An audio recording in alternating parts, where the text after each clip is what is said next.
Hello, welcome to the EagleSix Airsoft video. We've rebuilt this MB5 here with just a basic level 2. So it's got the Firefly hop rubber and Prometheus flat nub and an EagleSix spring. So relatively simple. And we've also got the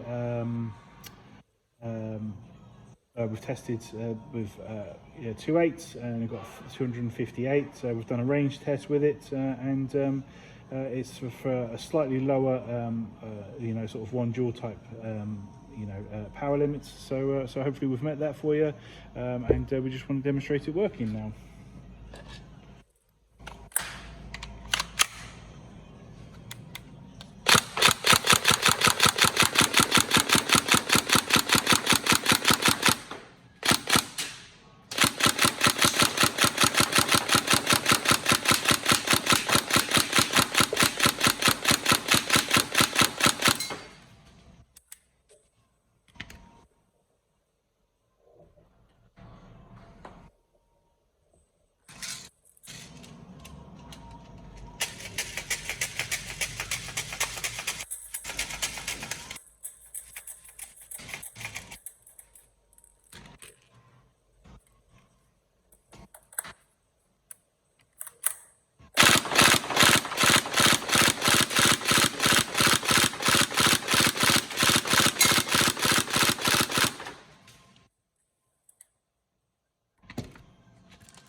There you go, it's all upgraded. We hope you enjoy and have a great time. Thank you.